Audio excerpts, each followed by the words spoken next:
Assalamualaikum warahmatullahi wabarakatuh.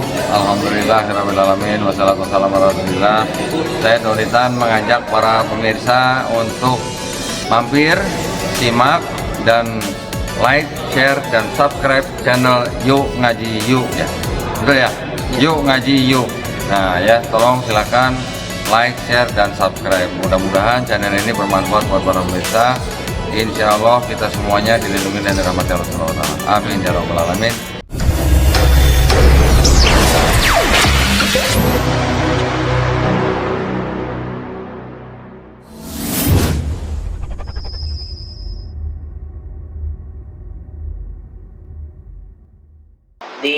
Pada saat Paulus bertemu dengan Yesus, ini kalau versi orang-orang yang menyertai Paulus mendengar suara Yesus berbicara dengan Paulus.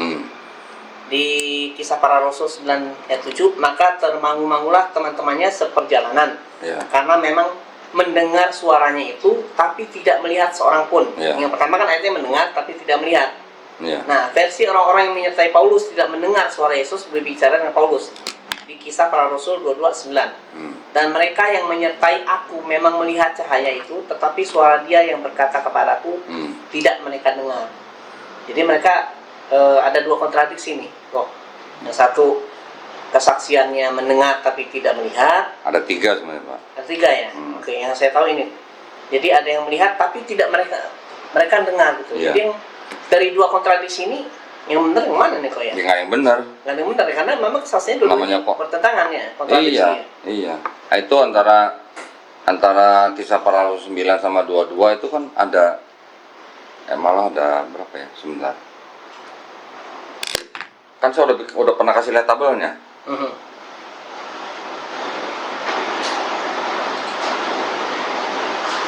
Oh, di ini.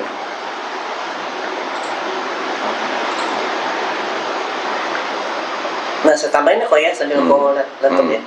Ini karena Yesus sudah memastikan bahwa ia tidak akan bertemu siapapun setelah diangkat Allah ke surga. Yesus berkata, akan kebenaran karena aku pergi kepada Bapa dan kamu tidak melihat aku lagi. Tapi sementara Paulus kan mengklaim dia ketemu Yesus dengan dua kesaksian yang kontradiksi ya. Kisah Para Rasul 9, 22 sama 26.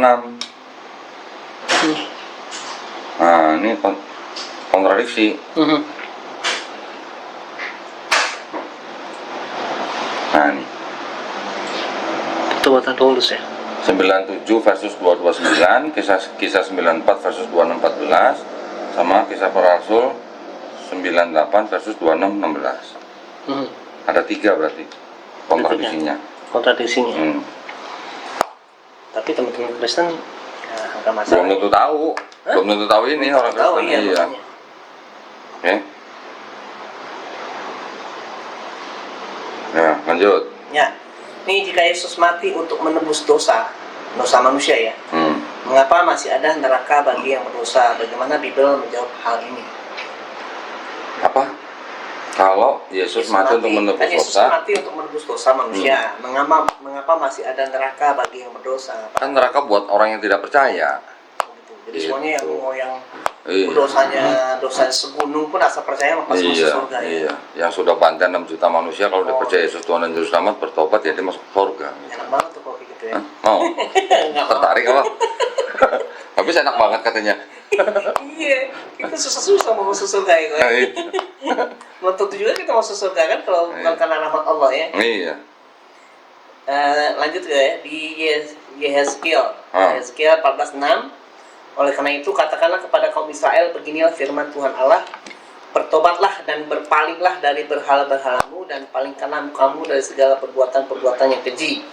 Di Yesaya 3:1-6, Yeremia 25 ayat 5 juga mengajarkan pertobatan untuk menghapus dosa.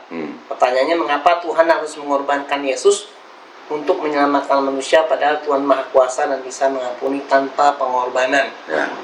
Yang pertama-tama saya jawab gini, ya itulah kontradiksi terbesar di dalam Bible Kristen. Karena mereka memaksa memasukkan kitabnya orang Yahudi digabungkan dengan kitabnya Kristen, sedangkan di dalam kitabnya Yahudi tidak ada konsep penebusan dosa oleh manusia. Ya. Itu tadi ya Bapak baca Yesaya 14:8 ya? Iya. Maju dikit Yesaya 18. ayat 20-21 ya, disebutkan seorang anak tidak dapat menanggung dosa ayahnya, seorang ayah tidak dapat menanggung kesalahan anaknya, yang berdosa itu yang mati. Sama dengan di Ulangan 24 ayat 16, sama juga isinya. Jadi di dalam Perjanjian Lama tidak ada konsep orang menebus seseorang lain. Yang berdosa itu yang mati, yang menjalankan perintah Tuhan itu yang hidup. Itu perintahnya dalam PL. Bisa buka lagi Yesaya 1 ayat 16 sampai 18. Perikopnya itu bertobat lebih baik daripada mempersembahkan hewan bakaran. Ayat 16-nya bilang apa? Basuhlah, jauhkanlah perbuatan jahatmu dari depan mataku, mata Tuhan maksudnya. Berhentilah berbuat jahat, belajarlah berbuat baik, kendalikan orang kejam, usahakan keadilan, belalah hak anak-anak yatim, perjuangkan perkara janda-janda. Ya, ini habis itu apa? Baiklah, marilah kita berperkara firman Tuhan. Jikalau dosamu merah seperti kirmizi, akan menjadi putih seperti salju. Jikalau dosamu merah seperti kain kesumba, akan menjadi putih seperti bulu domba. Berarti ayat-ayat itu menunjukkan bahwa orang kalau bertobat, dosanya mau semerah kirmizi atau kain kesumba, bisa diampuni menjadi putih seperti salju atau bulu domba. Kalau dari ayat-ayat itu berarti kan tidak ada konsep orang harus mati di atas kayu salib untuk tebus orang lain. Gitu. Berarti bahwa penebusan dosa dengan menggunakan manusia itu lagi-lagi ajaran mana tuh? Ajaran dari pagan sebelumnya. Pagan sebelumnya. Iya. Padahal Yahudi dan Islam pengorbanannya dengan menyembelih kurban. Gitu menyembelih kurban. Kita menyembelih kurban konteksnya adalah untuk berbagi kepada sosial. Bukan menyerahkan itu kurban ke Allah ya. Di dalam Yahudi atau yang PL itu ada konsep kan mempersembahkan hewan kurban. Ini kan Islam kan istilahnya yang paling mudah lah dianggapnya lah. Kristen mengambil konsep itu, hewan kurban itu diganti dengan Yesus sebagai hewan kurbannya. Gitu ya, pahami Kristen nih. Jadi di dalam Yahudi ada konsep orang kalau mau